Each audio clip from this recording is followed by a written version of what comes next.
vous proposons d'écouter dans un instant Henri Pradalier, maître de conférences honoraire en histoire de l'art à l'université Toulouse-Jean Jaurès, spécialiste de la période romane. Il présentait à la librairie Ombre Blanche, samedi 11 janvier 2025, son ouvrage paru aux éditions Midi-Pyrénéennes, collection cette année-là, 1096, consécration de l'hôtel Saint-Cernin par le pape Urbain II. Bonne écoute.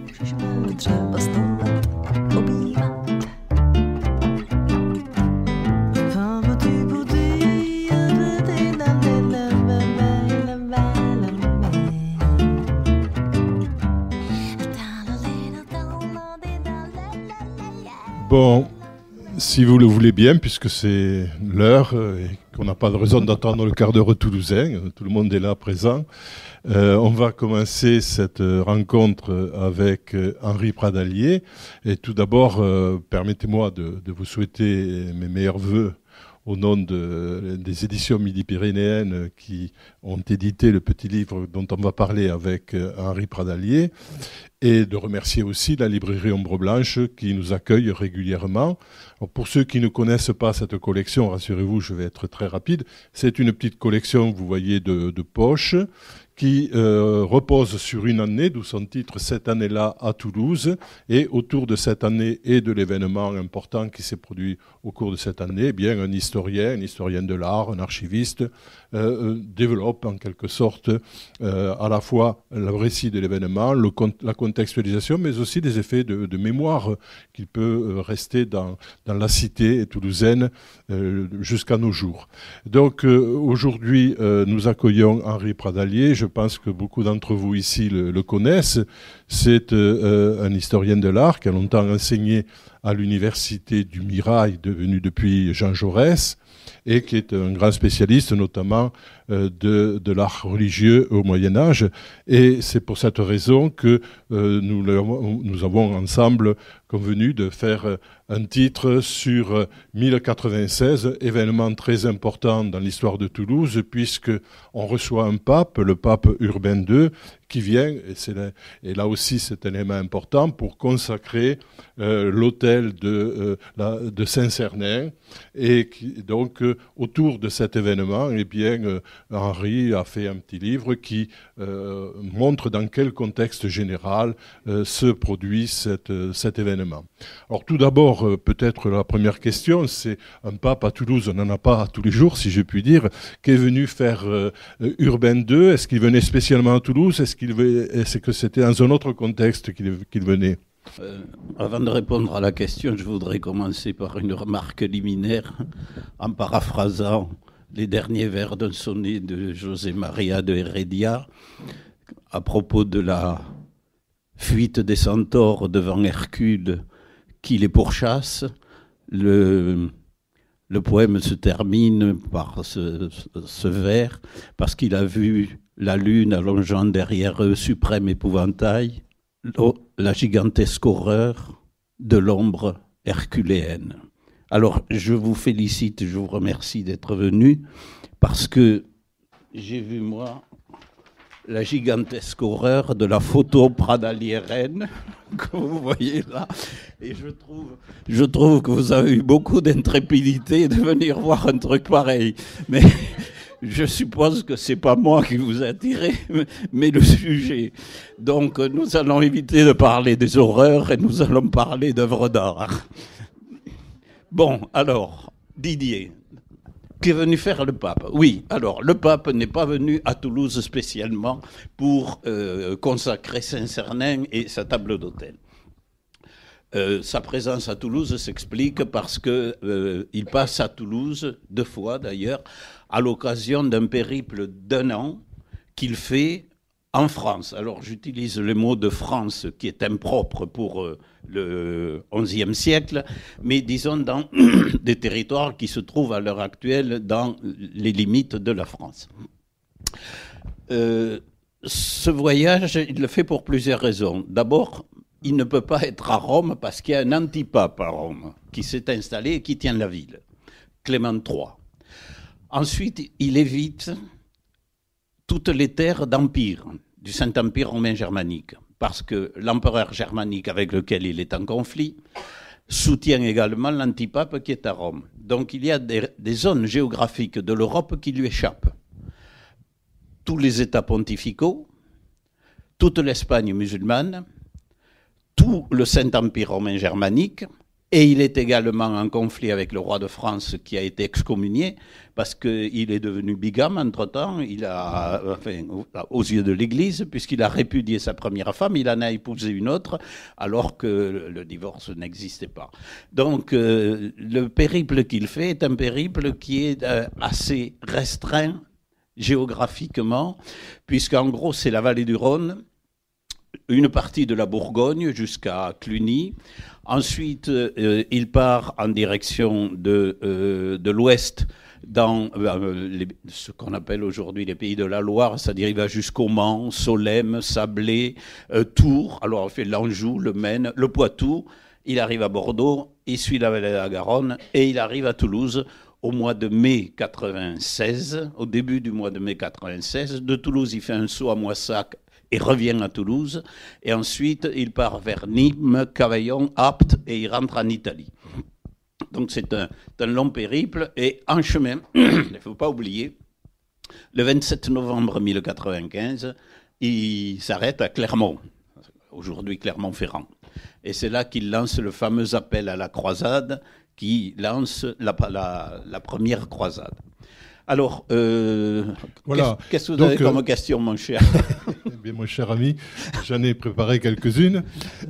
Donc, il vient effectivement dans ces régions méridionales, appelons-les comme ça, parce qu'il a peu d'endroits qui sont accueillants pour lui, mais il a aussi, je dirais, des motivations positives.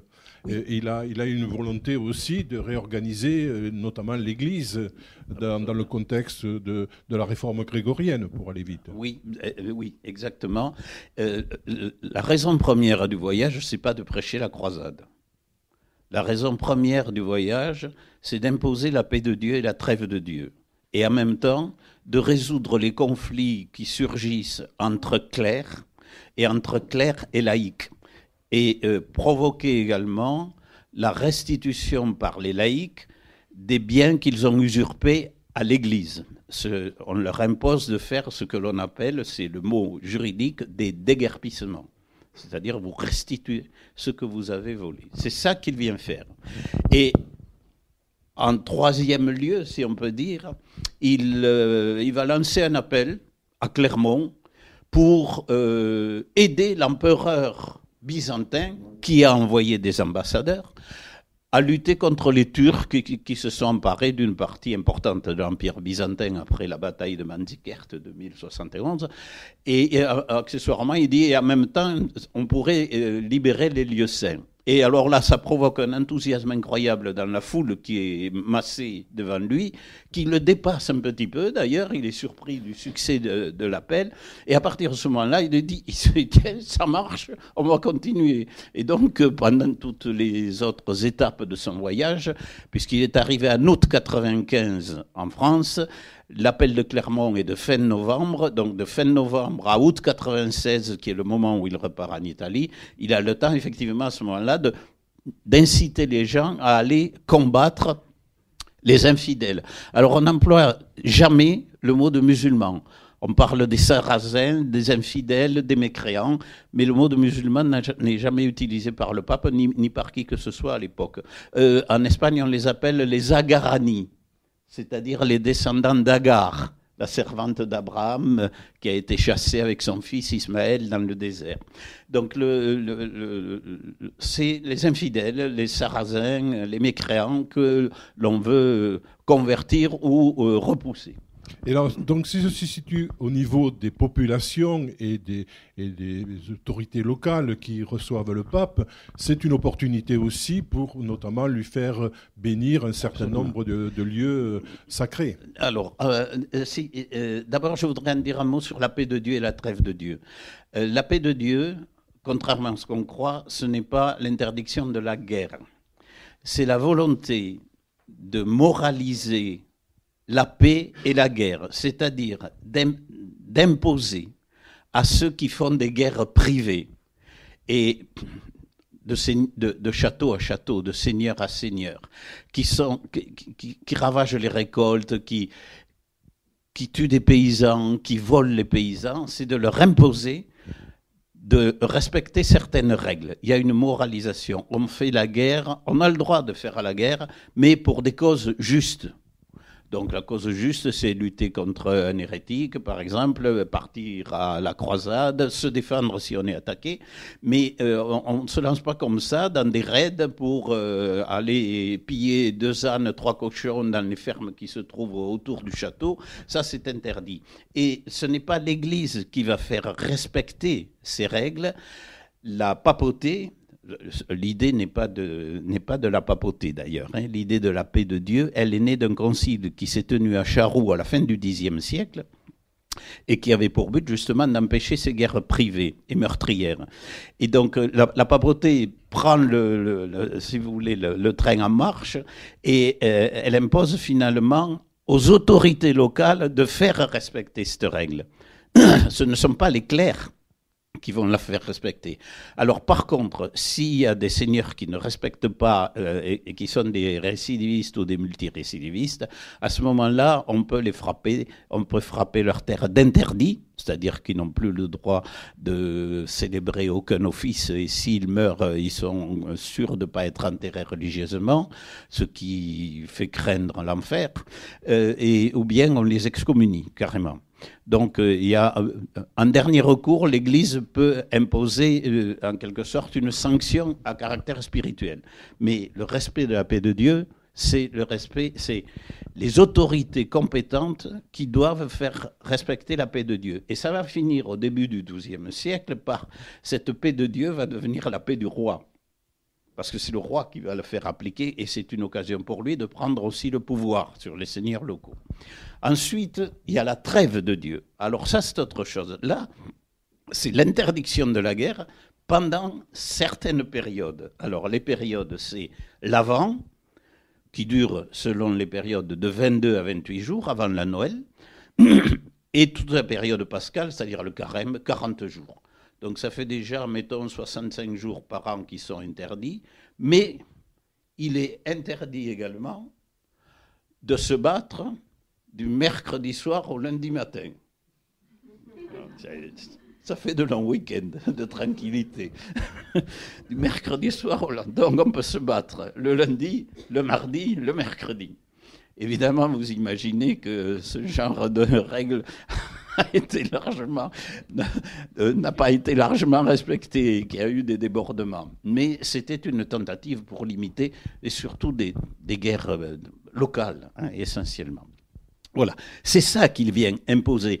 Et je vous ai dit les territoires qu'il a choisis, mais ce sont justement les territoires dans lesquels on a, dès le début, tenté d'imposer la paix de Dieu et la trêve de Dieu. Et ce sont des monastères qui tentent d'imposer cela avant la papauté, des monastères, des évêques, etc. Et il est exactement dans le territoire où, depuis la fin du Xe siècle, on essaie d'imposer la paix de Dieu. Voilà, alors ces bénédictions qui se produisent au hasard du passage du pape. On dit, tiens, le pape est là, wow, on va lui faire consacrer quelque chose, on ne peut pas le laisser passer comme ça. Alors on lui a fait consacrer tout ce qu'on pouvait imaginer.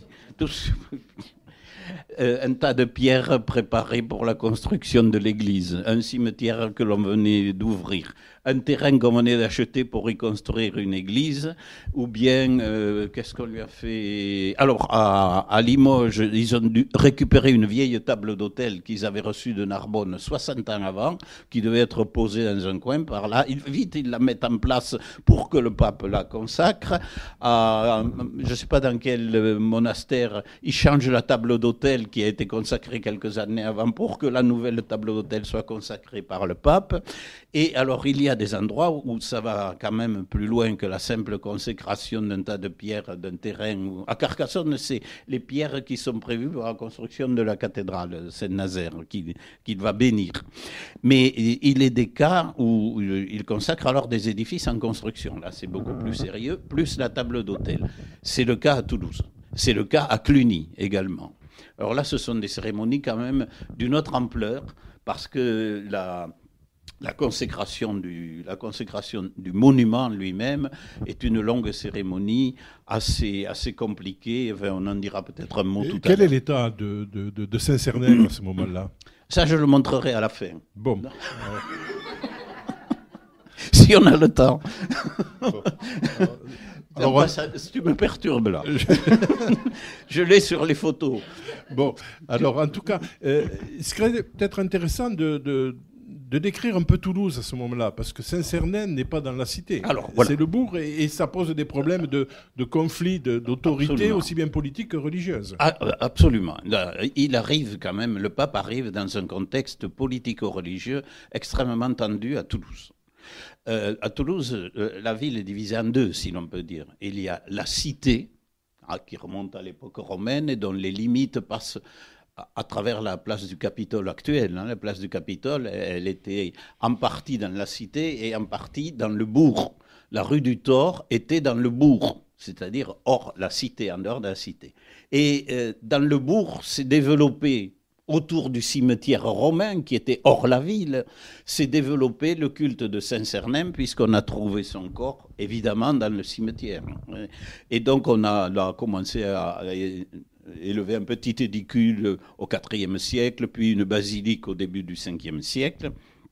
Et enfin, au XIe siècle, on remplace cette basilique paléochrétienne par la construction que nous connaissons aujourd'hui. Donc, nous sommes là dans une évolution normale. Mais la cité a toujours un regard de mépris sur le bourg, le faubourg.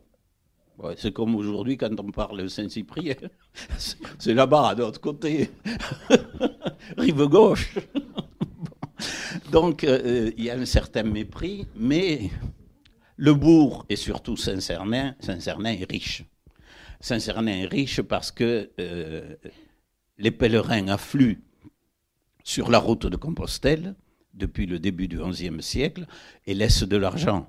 Ils laissent des dons sur place, mais aussi ils laissent des dons par testament, ce qui fait que les clercs de Saint-Cernin sont des clercs riches. Donc, on lorgne un peu sur leur fortune. Et tout ceci se place dans un contexte général qui est celui de la réforme dite grégorienne, parce qu'elle a été illustrée essentiellement par le pape Grégoire VII, d'où le nom de grégorienne, mais ce n'est pas lui qui l'a lancée, ses prédécesseurs avaient commencé. Et cette réforme grégorienne a pour but d'imposer aux clercs le célibat et de cesser de vendre les biens de l'Église ou les sacrements, ce qu'on appelle le nicolaïsme, ce qu'on appelle la simonie, par référence à Simon le magicien, qui vendait ses capacités, et le nicolaïsme qui est le mariage des prêtres. Jusqu'à la fin du Xe siècle, les prêtres, il y avait des prêtres qui étaient mariés, ça ne posait aucun problème. Mais à partir du début du XIe siècle, sous l'influence des moines, qui eux sont tenus au célibat et même à la chasteté, peu à peu, on impose au clergé séculier le célibat, ce qui ne se fait pas facilement d'ailleurs, mais là l'Église pèse de tout son poids pour imposer ses règles et pour condamner ceux qui ne les respectent pas. Alors, dans la simonie, il y a non seulement l'interdiction de vendre les sacrements, mais aussi l'interdiction de vendre ou de donner, comme ça, libéralement, ou d'échanger les biens de l'Église. C'est dans ce cadre qu'il y a le déguerpissement. Ça a été terrible. Hein. Nous avons des textes, en particulier en Catalogne, du côté espagnol, où on voit comment les seigneurs sont en train de restituer, pour le repos de l'âme de mon père, les biens qu'il a usurpés au diocèse ou à l'évêque, etc. Là, il y a des restitutions importantes qui donnent souvent l'occasion de construire des édifices nouveaux. Alors, donc cette réforme grégorienne, il y a des évêques qui tiennent à la faire respecter, qui sont des évêques réformateurs. À Toulouse, il y en a deux qui se succèdent. Durand de Bredon, qui est abbé de Moissac et qui a rétabli la discipline ecclésiastique à l'intérieur de l'abbaye de Moissac, en affiliant Moissac à la grande abbaye de Cluny, en Bourgogne.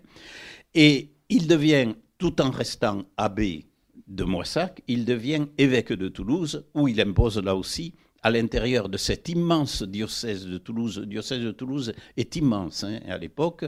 Il impose aussi la réforme aux différents monastères et déjà dans des édifices qui sont tenus par des clercs séculiers. Son successeur, Isarne de Lavore, va dans le même sens. Et il a la nuque raide, on va dire, le bonhomme.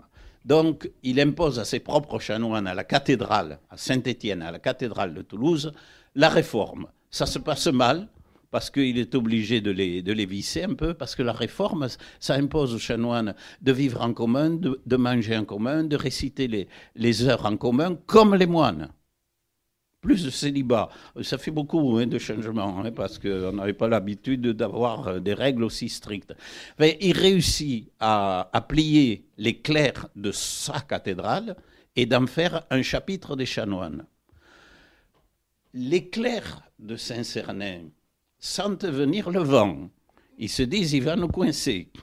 Et s'il nous transforme en chapitre, il va prendre la main sur nous. Donc, qu'est-ce qu'ils font ? Ils se réforment eux-mêmes. Ils décident de s'appliquer à eux-mêmes les règles. Et alors là, c'est très vicieux.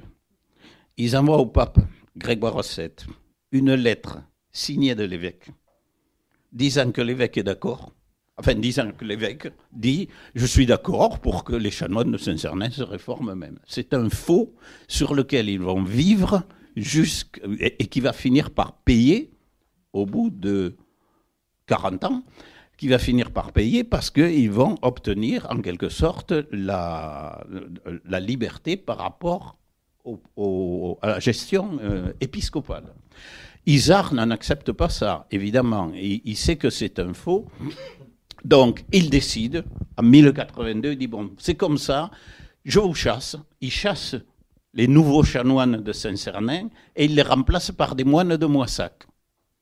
À ce moment-là, les chanoines de Saint-Cernin écrivent au pape.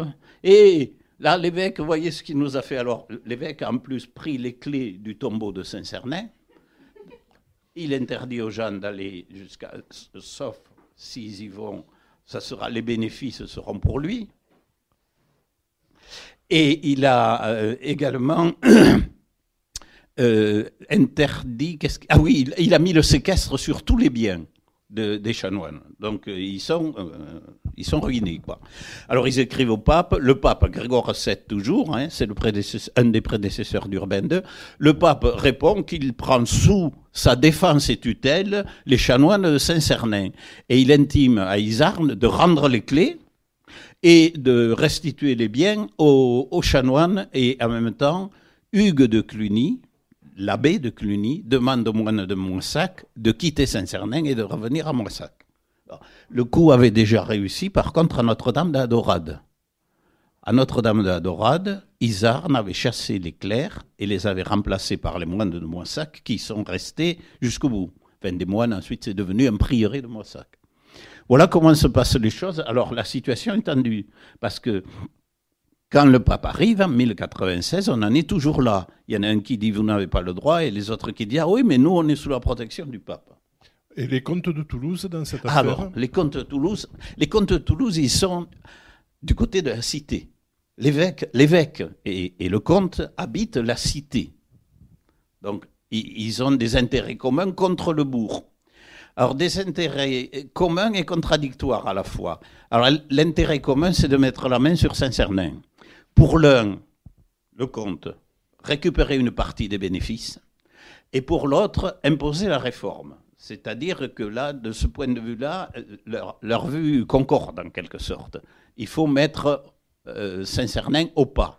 Mais une fois qu'on aura mis Saint-Cernin au pas, il y a un problème. Parce que le comte, lui, veut continuer à bénéficier de certains biens qui appartiennent à Saint-Cernin, alors que la réforme grégorienne dit non, il n'en est pas question. Donc, il y a un conflit latent à venir entre le comte et l'évêque. Et chose curieuse, il n'est jamais arrivé parce qu'ils n'ont jamais réussi à mettre la main sur Saint-Cernin, en réalité. Voilà. Alors, un des aspects intéressants, je pense, pour ceux qui ont lu le livre et pour ceux qui le liront, c'est de se rendre compte que dans cette géographie géopolitique, comme on dirait aujourd'hui, très différente de celle d'aujourd'hui, Toulouse regarde beaucoup vers l'Espagne et la visite du pape n'est pas sans relation avec ce qui se passe notamment dans le nord de l'Espagne. Oui, absolument.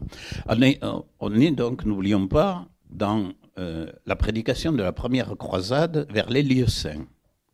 À Toulouse, on n'entend jamais parler de cette croisade. Pourtant, c'est un évêque dépendant, enfin, très ami avec Raymond de Saint-Gilles, le comte de Toulouse, Adhémar de Monteil, qui a été désigné par le pape pour diriger la croisade, diriger sur le plan spirituel la croisade vers Jérusalem. Et c'est Raymond de Saint-Gilles qui a été désigné par le pape pour être le chef militaire de la croisade. Donc, on s'étonne qu'on n'entende pas parler à Toulouse de la croisade en Orient. Par contre, il y a tout un tas d'allusions discrètes ou plus ou moins sensibles sur l'action que l'on peut mener en Espagne. Alors, à travers quoi s'aperçoit-on qu'il y a un attrait vers l'Espagne? D'abord, il y a des précédents. En 1063, le pape Alexandre II a incité des chevaliers du nord des Pyrénées à aller se battre contre les infidèles ou les Agarani en Espagne. Ce qui a déclenché ce qu'on a appelé la croisade de Barbastro. Barbastro, c'est une ville d'Aragon qui n'est pas très loin, qui a été prise par les croisés. C'est déjà l'idée de croisade, hein, qui a été prise. Et puis Cluny alors a fait un battage extraordinaire. C'est les rois de la communication. Quelques mois après, Barbastro est reprise par les musulmans et là, plus personne n'en parle. Mais ce qu'il y a, c'est que l'idée est arrivée. Et il y a une progression quand même constante des chrétiens du nord de l'Espagne sur les musulmans, en particulier avec un événement capital, qui est la prise de Tolède en 1085. Tolède, c'est l'ancienne capitale visigothique de l'Espagne, alors que Cordoue était la capitale romaine de la partie sud de l'Espagne, et puis ensuite la capitale du califat. Mais la prise de Tolède est extrêmement importante parce que c'est là qu'est installé le primat d'Espagne. Et nous verrons que le primat d'Espagne est un Français. Bon. Alors, il y a ces précédents, en quelque sorte. Hein. Et en 1087, il y a l'arrivée des Almoravides, qui viennent du Maroc, qui envahissent de nouveau le sud de l'Espagne.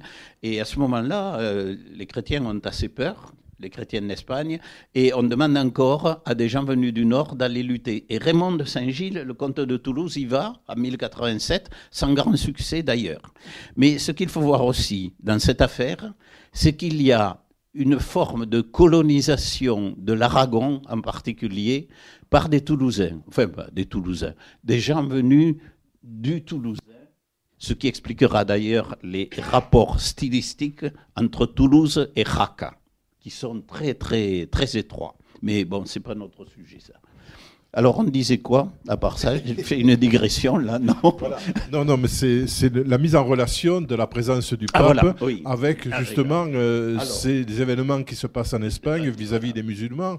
Et ça se retrouve notamment dans les textes qu'on a conservés. Sur la présence du pape, alors là, on constate quand même quelques éléments importants. D'abord, quelles sont les reliques qui sont placées sous la table d'autel? On a un texte du XVIIe siècle tardif de Catel qui nous explique le nombre de prélats qui sont venus consacrer, qui sont autour du pape pour consacrer l'autel et la basilique, enfin, je dis la basilique, elle n'a pas le titre de basilique à l'époque, hein, c'est une collégiale, elle n'aura le titre de basilique qu'à la fin du 19e siècle, c'est Léon XIII, je crois, qui lui a attribué le titre de basilique. Donc, en fait, elle n'est pas une basilique au Moyen-Âge. On a, sur quoi j'étais là, les consécrateurs et les reliques. Alors, les reliques que l'on met, on ne nous en cite que 3. On dit qu'il y en a d'autres, mais on n'en cite que 3. Évidemment, Saint-Cernin, elles sont dans le support de la table-autel. Hein. Saint-Cernin, Saint-Assiscle et Saint-Exupère. Alors, prenons ces 3 personnages. Saint-Cernin, c'est l'image même du chrétien qui a lutté contre les idolâtres, puisqu'il a été martyrisé par eux. Donc c'est un défenseur de la foi, et martyr de surcroît, puis c'est le patron de l'Église, sa place est tout à fait normale. Assiscle. Alors, Assiscle, qu'est-ce da quel type, comme on dirait à Toulouse. Assiscle, on ne sait pas très bien ce qu'il fait là. On le voit apparaître à Toulouse vers la fin du 9e siècle ou du 10e siècle, c'est relique. On les voit apparaître. Mais c'est un martyr cordouan.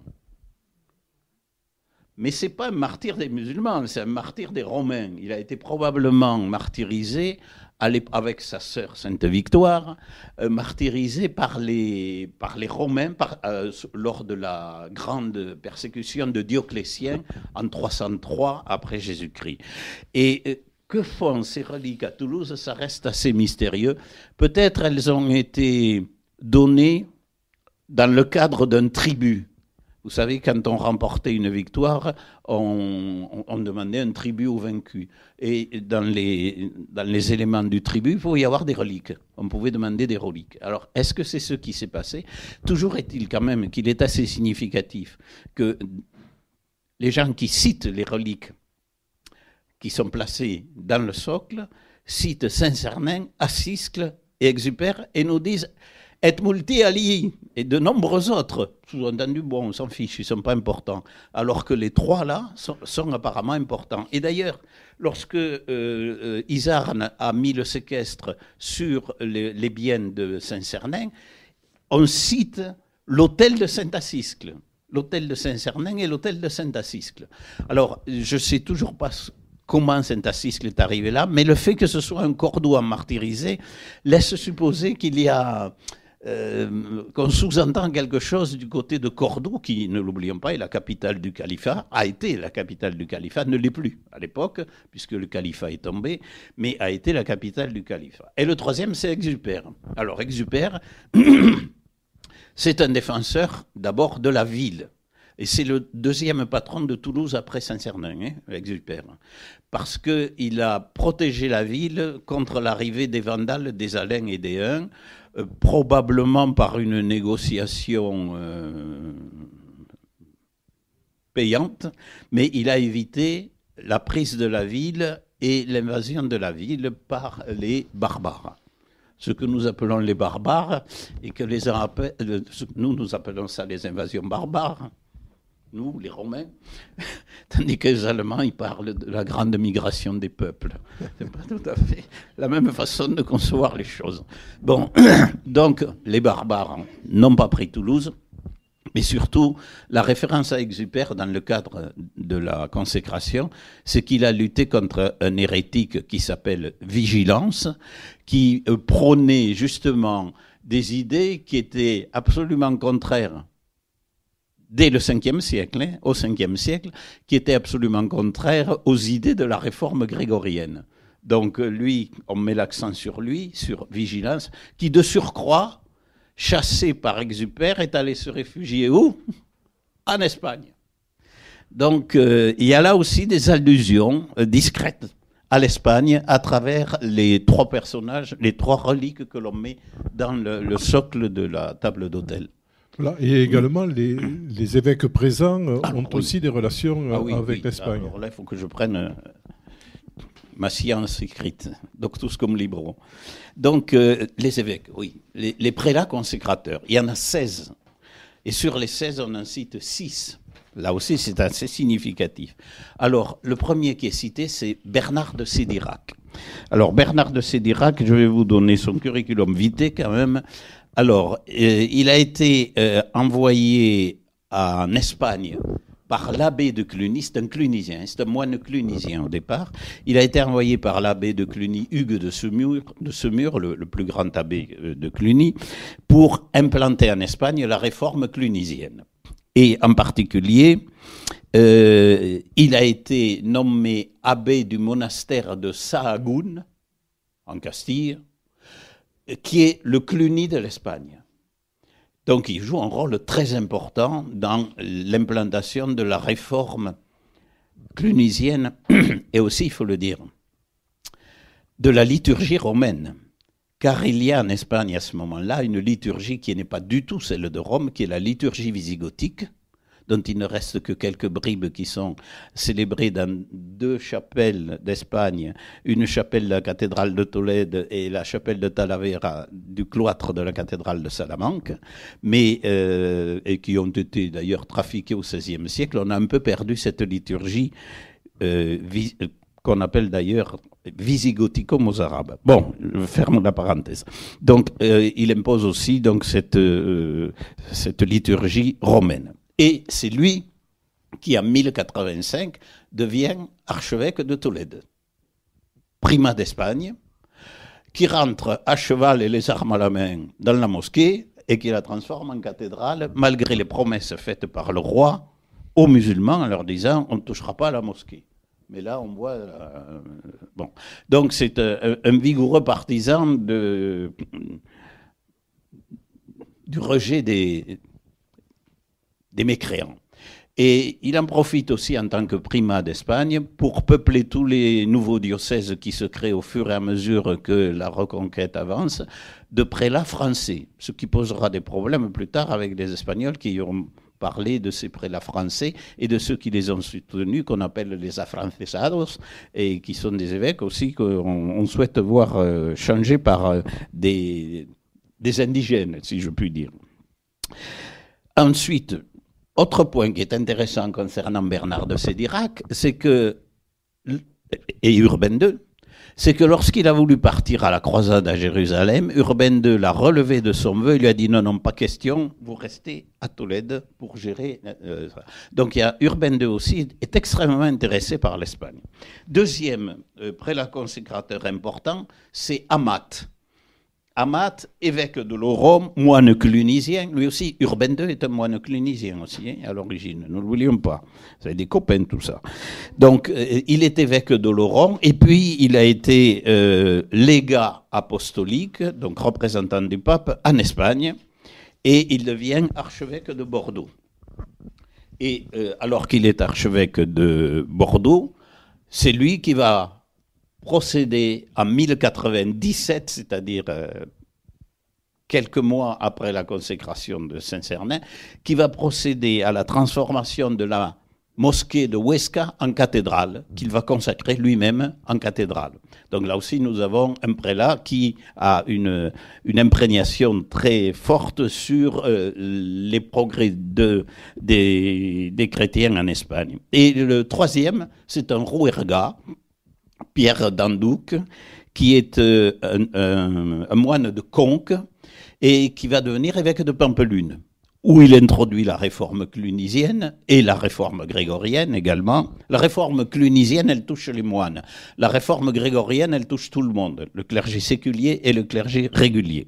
Et donc, Pierre d'Andouc va favoriser le culte de Sainte-Foy. Évidemment, il vient de Conques, hein. Mais Sainte-Foy va devenir en quelque sorte, à la longue, la protectrice des soldats chrétiens. Et on la représentera plus tard comme, avec une épée à la main, comme la protectrice des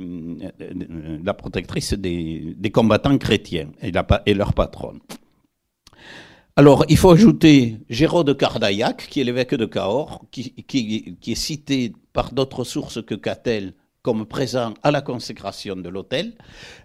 Bon, lui, il n'a pas d'impact sur l'Espagne, mais c'est un réformateur et il a imposé également dans son diocèse la réforme religieuse.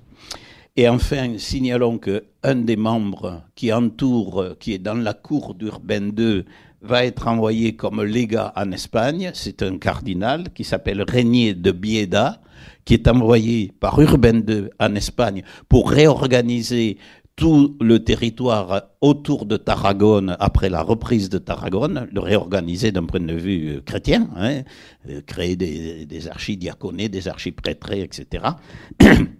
Et ce Régnier de Bieda n'est pas n'importe qui, c'est le successeur d'Urbain II comme pape, sous le nom de Pascal II.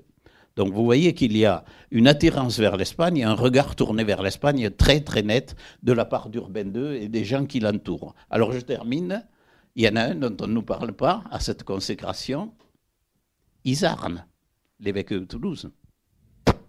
Où est-il? Il boude. On parle pas. Ça ne veut pas dire qu'il n'y est pas, mais enfin, on ne parle pas de lui. Très bien. Alors peut-être on pourrait revenir maintenant à Saint-Cernin, oui. Au moment de la consécration. Qu'en est-il de cette église en construction? Et là, on va voir, je pense, de belles images. Oh, belles, ça. Si elles sont comme ma photo.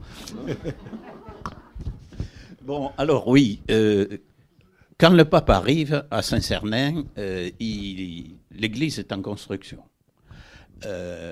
Les travaux ont commencé plus tôt qu'on ne le dit d'habitude, certainement, puisque dès 1040, il y a un évêque qui avait décidé de récupérer l'argent que les fidèles donnaient aux clercs pour le consacrer à la reconstruction de Saint-Cernin. Donc, qui met de côté un petit trésor de guerre pour la reconstruction. Alors, ensuite, on pense qu'au plus tard, les travaux ont commencé en 1060. Donc, quand le pape arrive, il y a déjà 36 ans que l'on travaille à Saint-Cernin. Bon, alors, je disais qu'il voit un édifice en construction. J'en parlerai tout à l'heure. La cérémonie de la dédicace d'une église nous donne une idée, nous aide à comprendre les parties de l'église qui étaient construites. Parce que la cérémonie de dédicace est une très longue cérémonie dans laquelle le prélat consécrateur, quel qu'il soit, pape ou évêque, doit faire 3 fois le tour de l'église à l'extérieur, taper 3 fois aux portes pour qu'on les lui ouvre, tracer en diagonale du sud-ouest au nord-est l'alphabet latin, dans l'autre sens en diagonale l'alphabet grec, oindre la région où va se trouver la table d'autel et ensuite consacrer la table d'autel. C'est long, c'est une cérémonie. Mais s'il a fait 3 fois le tour de Saint-Cernin, ça veut dire que le pourtour de l'église est terminé. Et ça se voit encore aujourd'hui dans la construction. Ça veut dire aussi que les portes sont faites, puisqu'il faut taper aux portes, et qu'une partie du décor des portes est également en place, dès 1096. Bon, mais l'architecture, c'est autre chose. Le bâtiment est loin d'être terminé, on en parlera tout à l'heure. Mais l'œuvre importante, c'est la table d'autel, parce qu'il est rarissime qu'à la fin du XIe siècle, on ait à la fois l'œuvre, la date et le nom de celui qui a réalisé l'œuvre. C'est très rare d'avoir le nom du sculpteur. Alors, cette table d'autel n'a rien d'extraordinaire, elle s'inscrit dans une série de tables d'autel du même type qu'on a commencé à fabriquer dès le Xe siècle, mais qui se sont améliorées au fur et à mesure que le temps passait. Donc ces tables d'autel présentent un caractère particulier. Elles sont creusées en évier, pour une raison très simple, c'est que si par maladresse le prêtre renverse le vin consacré, de façon à ce qu'il ne tombe pas sur le sol, parce que si ça tombe sur le sol, il faut repurifier toute l'église. Alors que là, il suffit de repurifier la table d'autel simplement. Bon, donc elles sont creusées en évier et il y a un rebord tout autour qui est constitué, vous le voyez ici, d'abord d'une plate-bande sur laquelle il n'y a pas de pointeur. Bon, je vais faire le pointeur. Une plate-bande sur laquelle sont placés des lobes. C'est pour ça qu'on les appelle les tables d'autel à lobes. Hein. Entre les lobes, il y a généralement un motif décoratif qui est placé. Ici, vous voyez, c'est un motif végétal, un motif floral. Ensuite, une baguette, ici, autour de laquelle s'enroule ce qui est censé suggérer un linge. Et en réalité, c'est la nappe que l'on coinçait derrière une baguette de bois pour coincer la nappe que l'on mettait sur la table d'hôtel. Et cette nappe allait en s'évasant vers l'extérieur. Et puis alors, ici, à Saint-Cernin, à la table d'hôtel de Saint-Cernin, nous avons une gorge qui est décorée de quelques boutons de fleurs et autour, une longue inscription qui explique que ce sont des confrères qui ont payé cette table d'hôtel en l'honneur de Saint-Cernin qui a été tiré par le taureau et qui est mort, etc., etc. Et à la fin, alors je ne sais pas si j'ai mis la photo, ce sont des tables d'hôtel qui ont été en général fabriquées pour des édifices importants. Donc, on a le monastère de 40, mais il y en a une à la cathédrale de Gérone, il y en a une à la cathédrale d'Elne, il y en a une à la cathédrale de la Seu d'Urgell, il y en a une à Saint-Cernin de Toulouse, il y en a à Rodez, à la cathédrale de Rodez, une à Limoges, une qui avait été envoyée à Limoges, à Saint-Martial de Limoges. Ensuite, il y a les premières qui sont moins importantes à Toreil, dans les Pyrénées orientales aujourd'hui, à Anserune, etc., etc. J'en oublie. Il y en a une à Lavore aussi, qui est la dernière probablement de la série. Celle de Saint-Cernin n'est pas la plus élaborée, la plus raffinée. La plus raffinée, c'est celle-là, c'est la grande de 40. Et celle de Rodez aussi. Saint-Cernin, c'est moins raffiné. C'est fait dans du marbre de Saint-Béat, qui se prête bien à la sculpture, mais ça n'a pas la finesse de ce que l'on peut voir ici. Mais ce qui est important à Saint-Cernin, si j'ai mis là, voilà, ça c'est très important. Parce qu'à la fin de l'inscription qui court sur le bandeau périphérique, Bernardus Gelduinus me fecit. Alors, on a traduit ça, Bernard Gilduin m'a fait. C'est le nom du sculpteur. Enfin, c'est ce que l'on considère comme le nom du sculpteur, mais il faut faire attention parce que parfois, c'était celui qui avait payé que l'on citait. Et vous avez le cas célèbre de César. Caesar fecit pontem. César fit un pont. Vous pouvez être tranquille, il n'y a pas mis une pierre dans le pont. Il l'a fait faire. Bon, et là c'est pareil, Bernardus Gelduinus me fecit, c'est peut-être le sponsor, si je puis dire. Mais comme on nous parle d'une confrérie de collègues qui ont payé, il est plus vraisemblable qu'il s'agisse ici du sculpteur lui-même, Bernard Gilduin. Mais, du moins, la communauté scientifique est unanime pour attribuer à cet homme qu'on ne connaît nulle part ailleurs, en dehors de son style, mais dont on ne retrouve pas la signature ailleurs, de lui attribuer cette table d'hôtel. Alors, Bernard Gilduin, je continue à avancer ici. Alors, cette table d'hôtel a quand même quelque chose d'extraordinaire par rapport aux autres, c'est que la tranche de la table d'hôtel est sculptée. Alors, sur la partie principale, centrale, tournée à l'ouest aujourd'hui, on y voit un Christ. Alors, je vais employer des mots barbares. Dans une imago clipeata, alors, je vais vous dire un médaillon, ça sera plus simple, qui est lui-même inscrit, le médaillon est lui-même inscrit dans un rectangle qui est porté par des anges. Mais l'imago clipeata, c'est une référence à une tradition que l'on trouve sur les sarcophages antiques. Hein. C'est la représentation du défunt dans l'Antiquité. Donc, le Christ, on reprend des modèles antiques. N'oublions pas que Saint-Cernin est bâti sur le cimetière antique, que quand on creuse les fondations, on trouve des sarcophages romains, que l'on a utilisés d'ailleurs pour fabriquer de la chaux. On les a pilés, brûlés pour faire la chaux qui a permis de construire la basilique. Et récemment, on a fait un parking dessus et on a tout fossilisé sans faire de fouilles. Bon, je ne rentre pas dans dans les combats des archéologues qui n'ont pas tort dans cette affaire, hein, loin de là. Alors, donc, il y a cette représentation sur le biseau de la tranche de la table d'autel. On va la décomposer. La partie verticale de la tranche est occupée par ce motif que vous voyez qu'on appelle un motif d'imbrication. Qu'est-ce que c'est que ce motif d'imbrication? C'est la miniaturisation des tuiles que l'on trouvait sur les toits, des tuiles romaines que l'on trouvait non seulement sur le toit des maisons à l'époque romaine, mais aussi sur les couvercles des sarcophages qui sont sous leurs pieds là. Hein, voilà.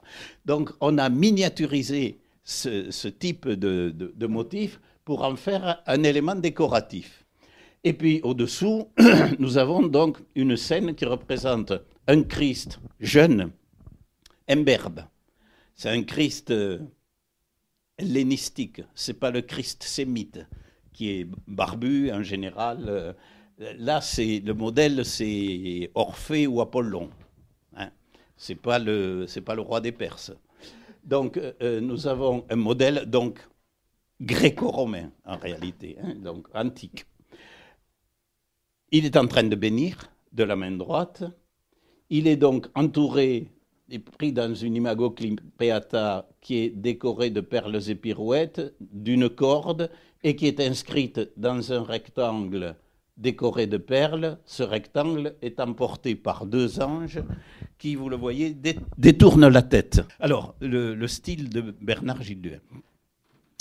Premièrement, le motif des imbrications dont je vous ai parlé. On le retrouve pour faire la partie supérieure des ailes. Vous voyez ici ? Là. Ensuite, le reste de l'aile est représenté par simplement des stries. Mais ce qui caractérise le style, alors, c'est d'abord des personnages un peu bedonnants. Là, vous voyez ? Bon.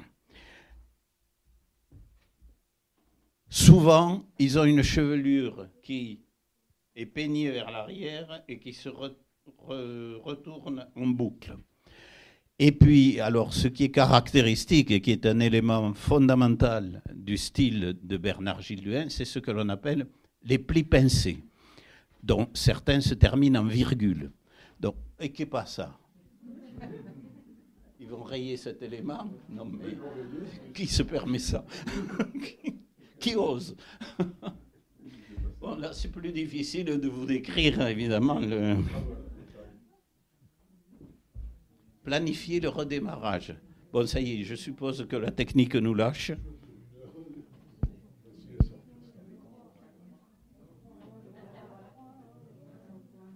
Ah, le peuple te donne des conseils, à droite, à gauche, à gauche. Vas-y.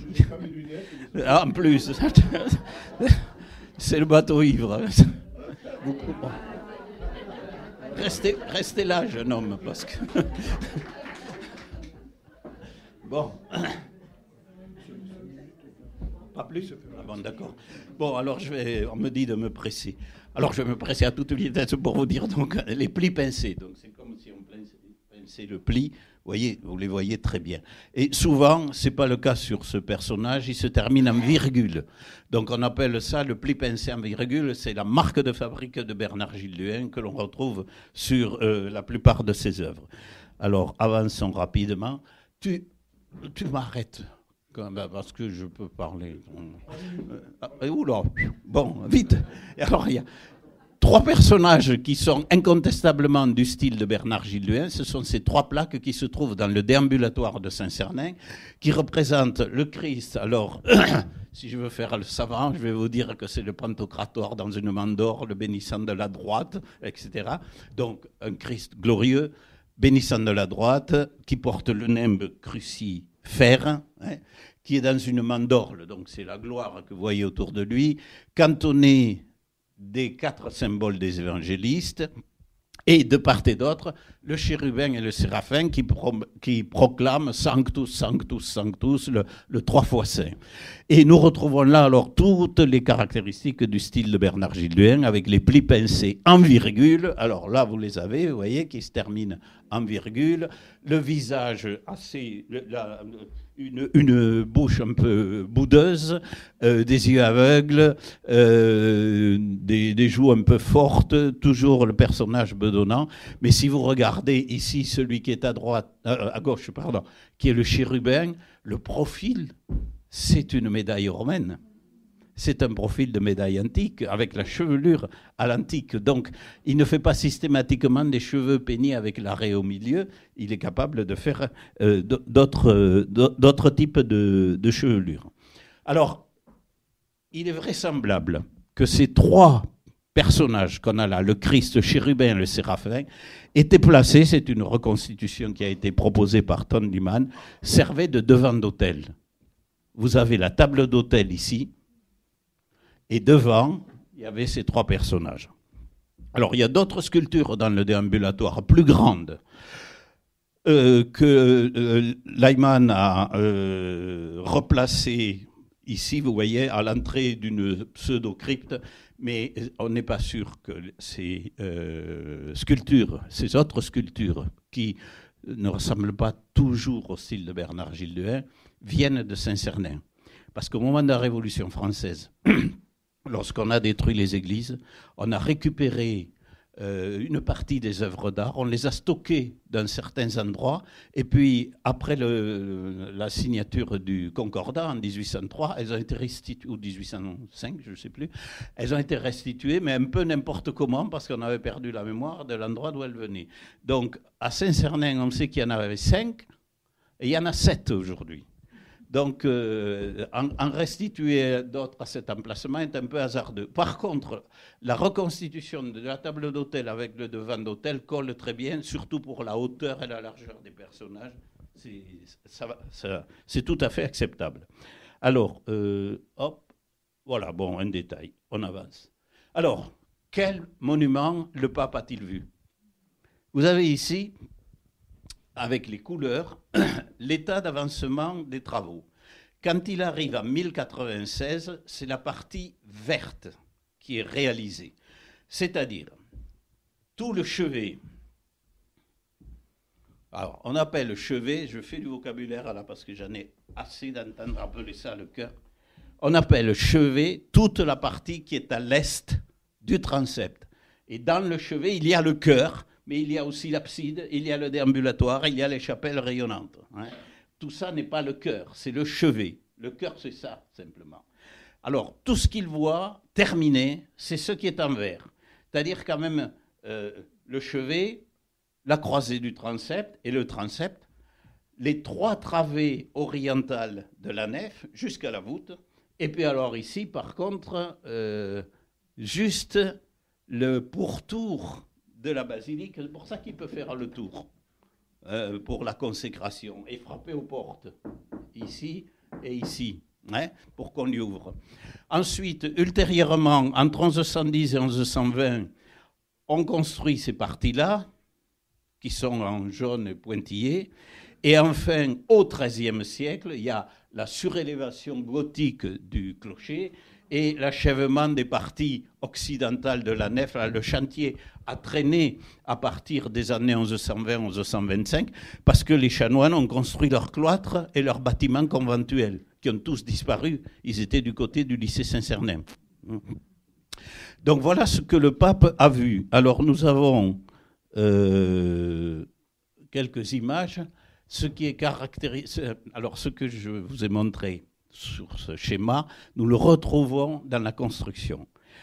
Partout où la pierre disparaît, nous sommes dans une époque plus récente. C'est-à-dire que la pierre à Toulouse, ça coûte très cher. Il faut la faire venir par la Garonne depuis le Comminges ou le Gers parfois dans certains cas. Donc au début, je n'ai pas mis de photo du chevet, il y a pas mal de pierres dans le chevet. Puis on s'est aperçu que ça coûtait cher. Donc on a dit, allez, le Lauragais est plein d'argile, on va faire de la brique. Donc on a fait de la brique, mais on a mélangé brique et pierre, et puis progressivement, on voit disparaître la pierre au profit de la brique. Alors vous pouvez suivre ça ici. Alors, ne tenez pas compte de ça, c'est la surélévation contestée de la restauration des années 1980-90. Ne comptez pas toute cette brique-là, ça n'existait pas, ça. Bon, alors, vous voyez qu'on a de la pierre ici, vous la voyez, sur les contreforts également, ici.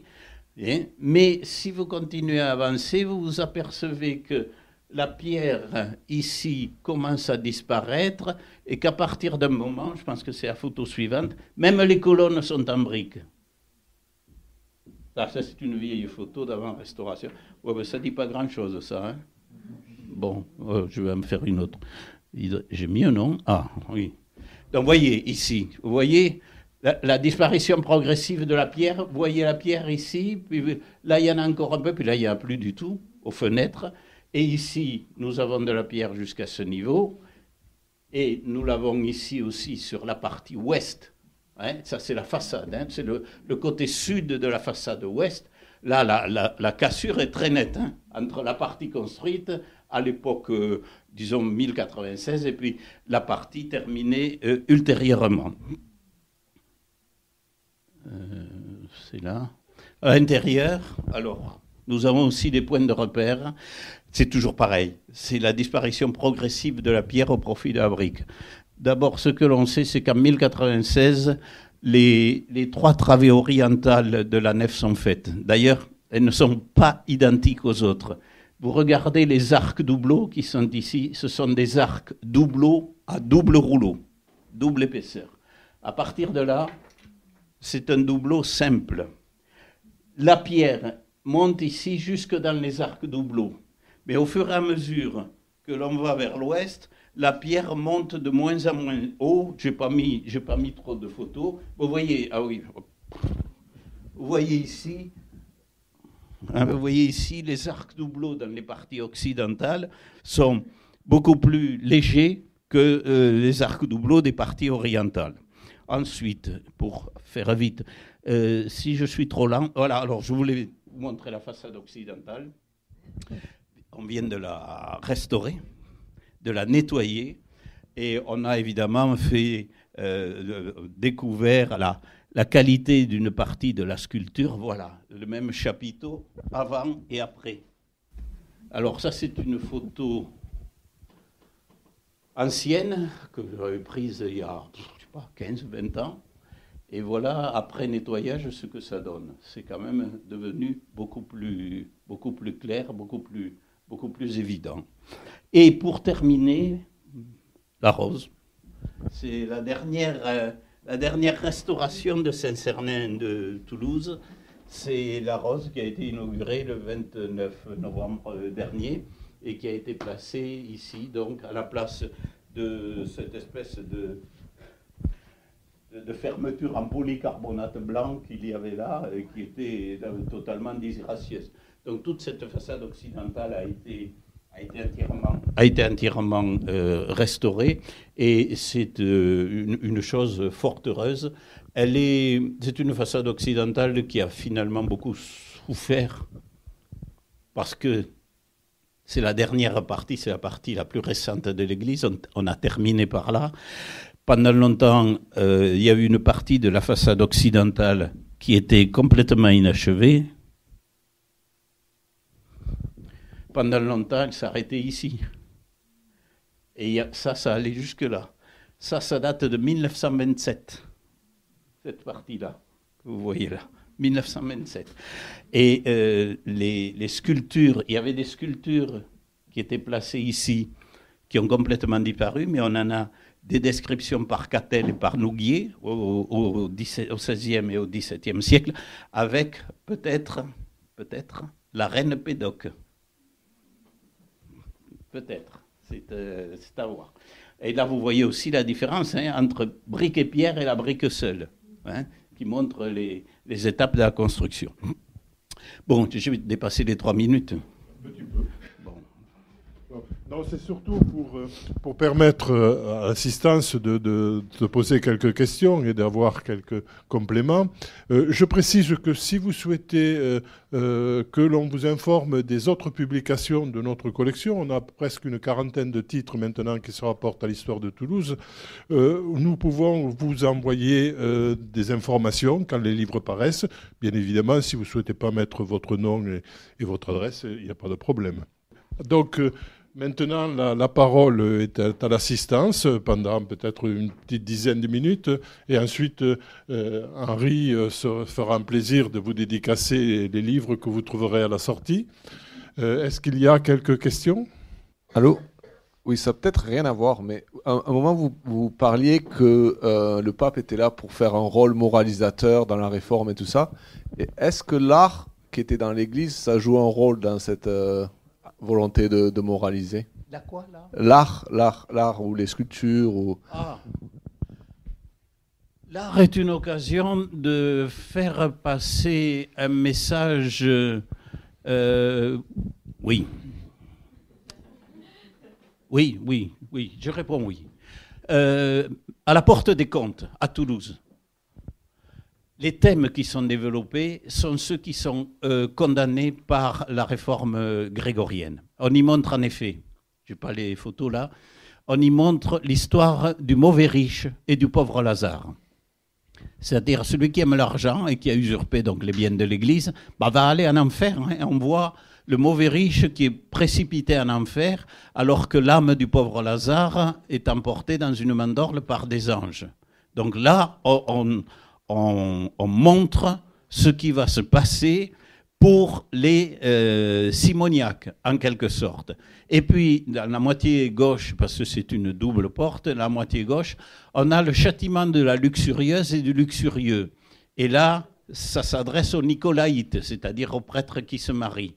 Alors, la luxurieuse a les seins dévorés par des serpents et le luxurieux, on voit deux démons qui lui arrachent les organes génitaux avec des griffes de fer. Bon, c'est très clair. Là, on est dans la réforme grégorienne.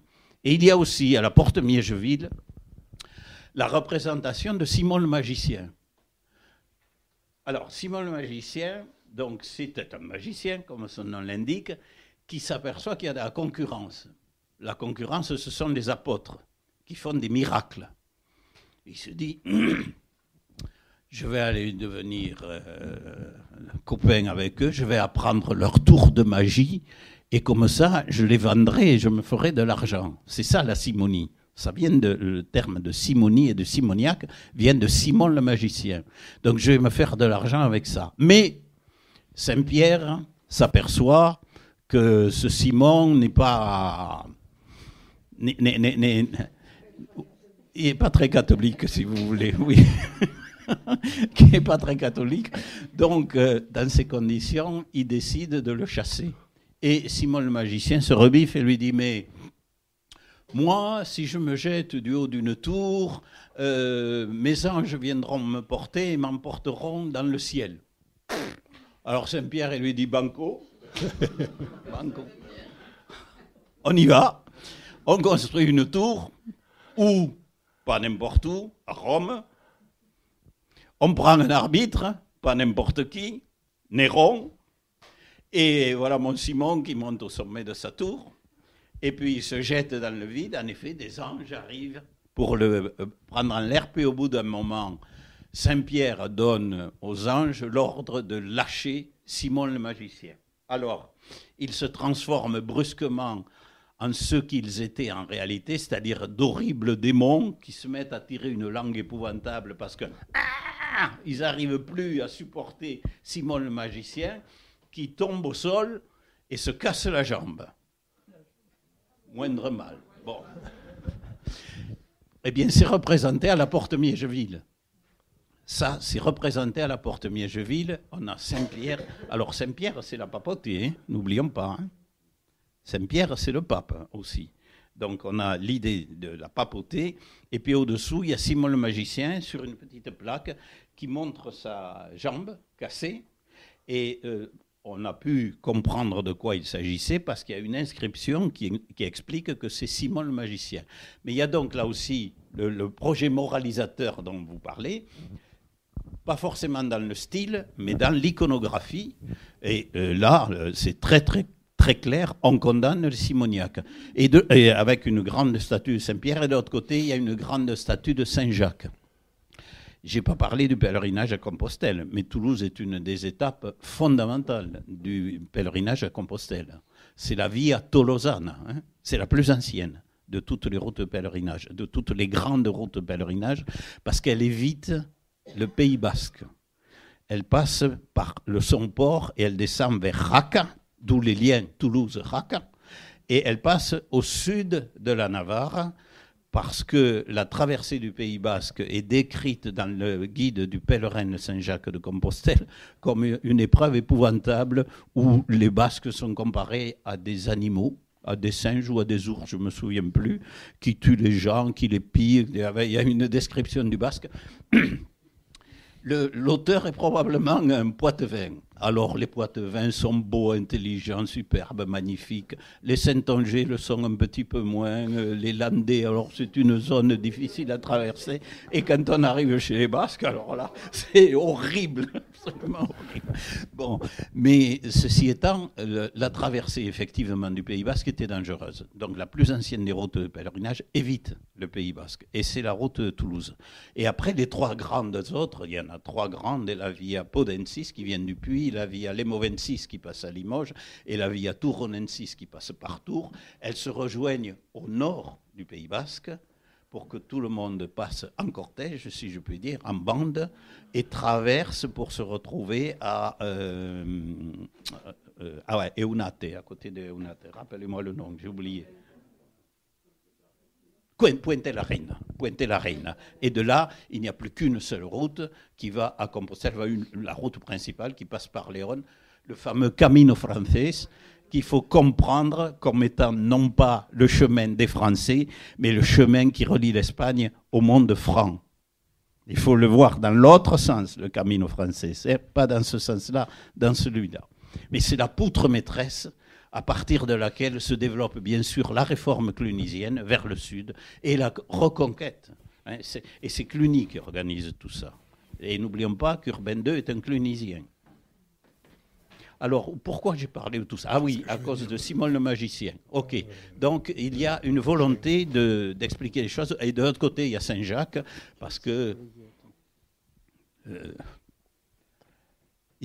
à un moment, il y a un pape, je ne sais pas quand, qui a décidé que ceux qui mouraient à Toulouse alors qu'ils allaient à Saint-Jacques-de-Compostelle obtenaient les mêmes avantages que s'ils avaient été à Saint-Jacques-de-Compostelle. 11 heures.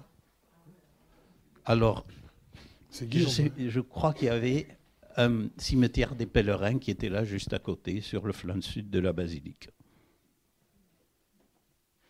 D'autres questions? Une fois qu'il y en a un qui a démarré, les autres se lancent. Oui, madame. Ah, madame. Comment s'est terminée l'histoire entre le bourg et la cité? Alors, parce que de nos jours, il n'y a plus cette distinction. Non, c'est fini. Les gens ne savent même plus qu'il y a un bourg et une cité. Alors ça a été compliqué parce que Raymond de Saint-Gilles a abandonné tous ses droits sur Saint-Cernin, tous les droits qu'avaient traditionnellement les comtes de Toulouse sur Saint-Cernin. Attitude tout à fait étonnante, parce que jusque-là, ses prédécesseurs... Alors, son prédécesseur, c'est son frère, hein, Guillaume IV. Et donc, il a abandonné tous les biens, tous les droits qu'il avait sur Saint-Cernin. Donc, il va au rebours de la tradition, mais là, il est dans le droit fil de la réforme grégorienne. Il applique la réforme grégorienne. Dès qu'il part à la croisade, son fils, paf, remet la main sur Saint-Cernin et reprend les biens. Que font les chanoines? Ils disent: oh, mais attention là, monsieur Bertrand, là, mais vous n'êtes pas l'héritier, vous, ni votre père, Raymond de Saint-Gilles, c'est pas l'héritier, puisqu'il a usurpé le trône comtal. En effet, Guillaume IV avait une descendante, Philippa, avait une fille qui aurait dû lui succéder. Mais Raymond de Saint-Gilles a éjecté la fille pour prendre la place. Mais la fille a épousé le duc d'Aquitaine, qui est beaucoup plus puissant que le comte de Toulouse. Et donc les chanoines de Saint-Cernin, qu'est-ce qu'ils font quand Bertrand envahit l'église, parce qu'il y a invasion de l'église avec des destructions pendant la construction. Hein. Bon, ça a coûté de l'argent aux chanoines. Qu'est-ce qu'ils font, les chanoines? Ils appellent Philippa, et donc le duc d'Aquitaine. Et le duc d'Aquitaine s'empare de Toulouse. Pendant quelques années, ce sont les Aquitains qui sont à Toulouse avec l'appui des chanoines de Saint-Cernin. Donc vous voyez que ça devient un conflit politique. Hein. Et puis alors, au bout d'un certain temps, Bertrand rechasse les Aquitains qui repartent en Aquitaine. Et cette histoire du conflit entre l'évêque et les chanoines va se poursuivre avec le successeur d'Isarn, qui proteste de plus en plus mollement, puis qui finalement abandonne l'idée. Donc l'affaire paraît réglée, terminée, quand arrive sur le trône pontifical Guy de Bourgogne, qui était le chef de file des opposants aux chanoines de Saint-Cernin pendant le concile de Nîmes, où avait été décidé que Saint-Cernin dépendait de la papauté directement. Ah, j'ai oublié de vous dire que Isarn a été convoqué à Nîmes par le pape dans ses appartements avec le comte de Toulouse à côté, Raymond de Saint-Gilles, et qui lui ont fait comprendre qu'il fallait qu'il se soumette. Je pense qu'il y a eu des pressions importantes. Et donc il s'est soumis. Mais le successeur n'a pas tout à fait accepté, puis petit à petit, il a laissé tomber, disons. Mais quand Guy de Bourgogne devient pape, voilà que l'évêque de Toulouse dit « Ah, mais lui, c'est notre partisan à nous, il était contre les chanoines, et allez, on relance l'affaire de nouveau ». Alors on convoque devant un tribunal, l'évêque de Toulouse ne vient pas, et finalement cette histoire se perd dans les sables, et Saint-Cernin obtient sa tutelle et défense de ces chanoines par la papauté, mais n'oublions pas, en s'appuyant sur un faux qui remonte à 1082. C'est une malversation en quelque sorte. Et ça s'est terminé comme ça. Mais il y a eu aussi des incidences politiques, hein, puisqu'il y a une invasion de Toulouse par les Aquitains. Peut-être que l'on pourrait arrêter maintenant la conférence, puisque le temps tourne. Donc je vous rappelle d'une part que vous avez le livre d'Henri qui est en vente à la sortie, qu'Henri peut vous le dédicacer si vous le souhaitez. Et nous vous donnons rendez-vous le 15 février, puisque dans la suite de la présentation de nos livres, c'est Guillaume Debat, son nom m'échappait, qui vient d'écrire un livre sur la guillotine à Toulouse en 1794 et qui donc présentera autour de ces problématiques la situation de Toulouse pendant la Révolution et en particulier pendant la Terreur. Donc samedi 15 février à 11h à Ombre Blanche, ici même. Merci bien.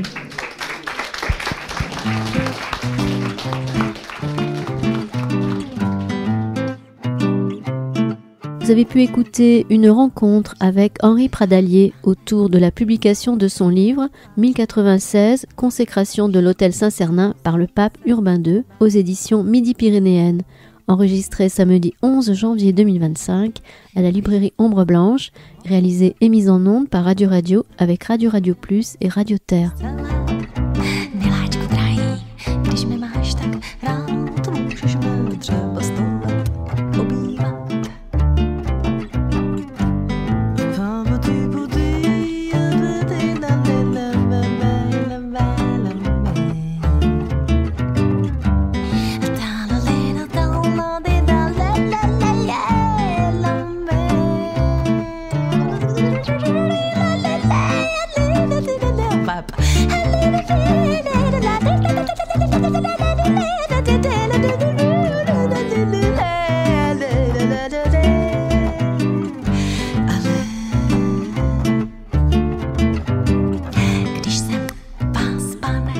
Jednou viděla, věřím, vám ve všem nemusím